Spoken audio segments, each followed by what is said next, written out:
साथियों नमस्कार। मित्रों नमस्कार। कोटा ऑनलाइन क्लासेज में आप सभी का स्वागत है। आज हम यहाँ पर इस वीडियो में 41 क्वेश्चन से शुरू करते हैं। साथियों अगर आपको चैनल अच्छा लगा है, क्वेश्चन अच्छे लगे हैं तो जरूर सब्सक्राइब कर लीजिए। इस तरह के क्वेश्चन आप लोगों को निश्चित रूप से यहाँ मिलते रहेंगे।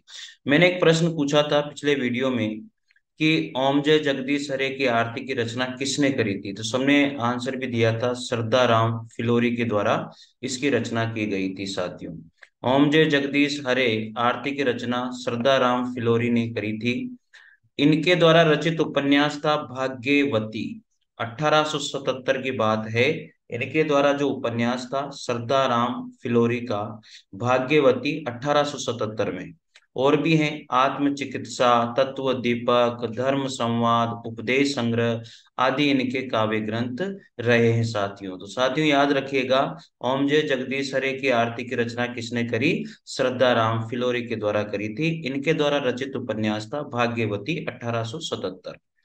42 नंबर का प्रश्न है, द्वैतवाद के जो प्रणेता है वो किसको माना जाता है? द्वैतवाद के प्रणेता मध्वाचार्य को, देम मैंने बताया था ना, डीएम। डीएम इसकी शॉर्ट फॉर्म बना लीजिए, डीएम। तो द्वैतवाद के मध्वाचार्य, इस तरह से आप याद कर लीजिएगा, ठीक है। 42 नंबर का प्रश्न है, द्वैतवाद के जो प्रणेता है वो कौन है? मध्वाचार्य रहे हैं, याद हो जाएगा। तो द्वैतवाद के प्रणेता मध्वाचार्य हैं। इन्होंने संप्रदाय दिया, ब्रह्म संप्रदाय का संपादन किया। विशिष्टाद्वैतवाद के रामानुजाचार्य हैं। श्री संप्रदाय का इन्होंने जो है श्री राम बोल देते हैं ना, तो श्री संप्रदाय का इन्होंने प्रवर्तन किया। शुद्धाद्वैतवाद के वल्लभाचार्य हैं। रुद्र संप्रदाय के प्रवर्तक हैं। द्वैताद्वैतवाद के निम्बकाचार्य हैं।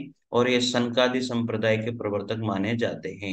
हिंदी में राम काव्य के पुरस्कर्ता रामानंद माने जाते हैं। रामानंद ने उत्तर भारत में राम भक्ति को प्रतिष्ठित और प्रसारित किया था। साथियों वेरी इंपॉर्टेंट क्वेश्चन। और मुझे तो मतलब मैं बार बार कहता हूँ इस चीज को, मुझे तो इन क्वेश्चनों को पढ़ने में आनंद आता है। देखिए आप लोगों को कैसा लगता है जरूर कमेंट बॉक्स में कमेंट कीजिए और जरूर बताइए। और मेरा टेलीग्राम चैनल है उस पर आप ज्वाइन कर लीजिए, इसकी पीडीएफ आपको वहां पर मिल जाएगी। द्वैतवाद के प्रणेता मध्वाचार्य हैं, जिसका ब्रह्म संप्रदाय का इन्होंने प्रवर्तन किया। विशिष्टाद्वैतवाद के श्री रामानुजाचार्य हैं, श्री संप्रदाय का प्रवर्तन किया। शुद्धाद्वैतवाद के वल्लभाचार्य प्रणेता हैं, रुद्र संप्रदाय का प्रवर्तन किया। द्वैताद्वैतवाद के निम्बकाचार्य हैं, सनकादि संप्रदाय का प्रवर्तन किया था। जो उत्तर भारत में राम भक्ति को प्रतिष्ठित और प्रसारित किया था वो कौन थे? रामानंद जी थे। साथियों याद रखना आप लोगों को, ठीक है। अगला प्रश्न है, शुद्धाद्वैतवाद दर्शन के जो प्रणेता हैं वो किसको माना गया है? वल्लभाचार्य को। देखो यहाँ पर भी एक प्रश्न आ गया था। शुद्धाद्वैतवाद के वल्लभाचार्य और रुद्र संप्रदाय के प्रवर्तक माने जाते हैं। तो शुद्धाद्वैतवाद दर्शन के जो प्रवर्तक हैं वो वल्लभाचार्य जी माने गए हैं। और अद्वैतवाद के प्रवर्तक शंकराचार्य जी माने गए हैं। और द्वैतवाद के प्रवर्तक मध्वाचार्य माने गए हैं। साथियों तो याद हो जाएगा, मेरे हिसाब से कोई बड़ी बात नहीं है। 44 नंबर का प्रश्न है, हिंदी का भक्ति काल बाहरी आक्रमण की प्रतिक्रिया है। हिंदी का जो भक्ति काल है वो बाहरी आक्रमण की प्रतिक्रिया है। ये कथन किसका है, किस विद्वान का है? वेरी इंपॉर्टेंट क्वेश्चन, बहुत इंपॉर्टेंट क्वेश्चन है। हिंदी का भक्ति काल बाहरी आक्रमण की प्रतिक्रिया है, किसका है? आचार्य रामचंद्र शुक्ल। किसका कथन है? आचार्य Ramchandra Shukla. George Abraham Grayson ने भक्ति काल के बारे में कहा था, ईसाहियत की देन है। हजारी प्रसाद द्विवेदी ने भारतीय चिंतन धारा का स्वाभाविक विकास माना है। तो अलग अलग लोगों ने अलग अलग माना है। हिंदी का भक्ति काल बाहरी आक्रमण की प्रतिक्रिया है, यह कथन किस विद्वान का है? आचार्य रामचंद्र शुक्ल का है। भक्ति काल का उदय ईसाहियत की देन किसने माना? जॉर्ज अब्राहम ग्रेसन ने माना है। भारतीय चिंतन धारा का स्वाभाविक विकास भक्ति काल को किसने माना? हजारी प्रसाद द्विवेदी के द्वारा माना गया है। तो प्लीज आप याद कर लीजिएगा, ठीक है। रामानुज के श्री संप्रदाय में किसकी उपासना की जाती है? विष्णु स्वामी, यानी कि विष्णु भगवान की उपासना की जाती है। रामानुजाचार्य की जो श्री संप्रदाय है उसमें किसकी उपासना की जाती है? विष्णु की उपासना या विष्णु भगवान की उपासना की जाती है। रामानुज के श्री संप्रदाय में विष्णु की उपासना होती थी, ये राम को विष्णु का अवतार मानते हैं। ये राम को क्या मानते हैं? विष्णु का अवतार मानते हैं। इनका दार्शनिक सिद्धांत विशिष्टाद्वैतवाद सिद्धांत कहलाता है। कहा जाता है कि लक्ष्मी ने इन्हें जिस मत का उपदेश दिया उसी के आधार पर इन्होंने अपने मत का प्रवर्तन किया, इसलिए इनके संप्रदाय को श्री संप्रदाय भी कहा जाता है। श्री मतलब लक्ष्मी होता है, ठीक है। 46 नंबर का प्रश्न है, इनमें से कौन आलवार महिला संत हैं? देखो, वेरी इंपॉर्टेंट क्वेश्चन है साथियों, ये क्वेश्चन बहुत बार पूछा जाता है। आलवार संत ये जो है, वैष्णव संत कितने थे? 12 थे। और इनमें से केवल एक ही महिला संत थी, वो थी आंडाल। क्या नाम था उसका? आंडाल, ठीक है, याद हो जाएगा। तो आलवार महिला संत थी आंडाल, ठीक है। अलवार या आलवार जो संत है वो दक्षिण के वैष्णव संत है, इनकी संख्या 12 है। आंडाल दक्षिण के अलवार महिला संत हैं, जबकि सहजोबाई तथा मीराबाई उत्तर भारत की महिला संत हैं साथियों, याद रखिएगा। 47 नंबर का प्रश्न है, इनमें से कौन वैष्णव भक्ति का आचार्य नहीं है? इनमें से कौन है जो वैष्णव भक्ति का आचार्य नहीं है? वो है शंकराचार्य। वल्लभाचार्य जी ने शुद्धाद्वैतवाद, मध्वाचार्य जी ने द्वैतवाद और रामानुजाचार्य जी ने विशिष्टाद्वैतवाद से संबंधित आचार्य माने जाते हैं। तो जो वैष्णव भक्ति का जो आचार्य नहीं है वो है शंकराचार्य, याद रख लीजिएगा। ये सभी वैष्णव भक्त आचार्य हैं। वैष्णव भक्ति में सगुण की उपासना या प्रधानता रहती है, जबकि शंकराचार्य जो अद्वैतवाद से संबंधित आचार्य हैं, इसका मुख्य धर्म या भक्ति स्मृति है, जिसमें निर्गुण की प्रधानता होती है साथियों।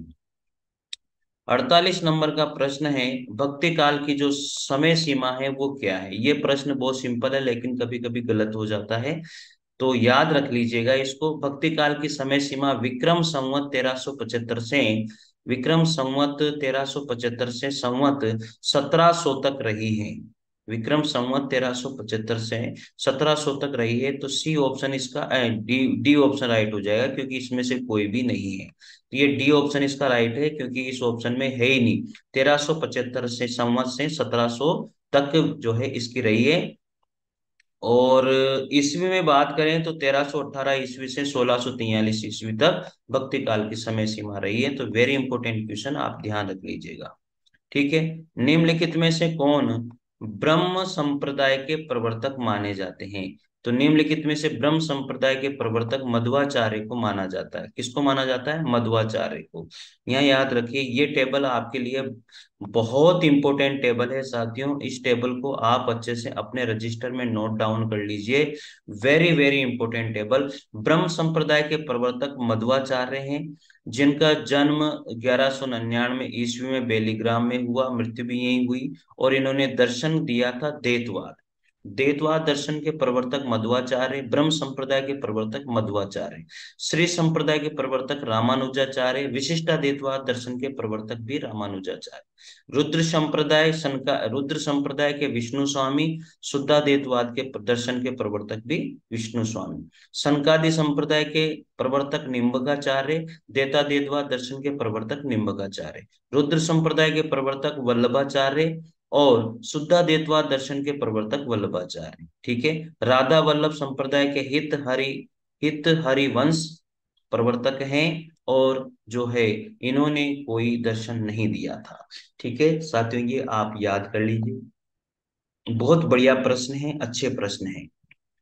50 नंबर का प्रश्न है, भ्रमर गुफा के लिए दूसरा उपयुक्त नाम क्या है? भ्रमर गुफा के लिए जो दूसरा उपयुक्त नाम है वो ब्रह्मरंध्र है। क्या है? भ्रमर गुफा के लिए जो दूसरा उपयुक्त नाम है वो है ब्रह्मरंध्र। भ्रमर गुफा के लिए दूसरा उपयुक्त नाम ब्रह्मरंध्र है, और बाकी सब यहाँ पर सही नहीं है। तो भ्रमर गुफा के लिए दूसरा उपयुक्त नाम ब्रह्मरंध्र को माना जाता है साथियों।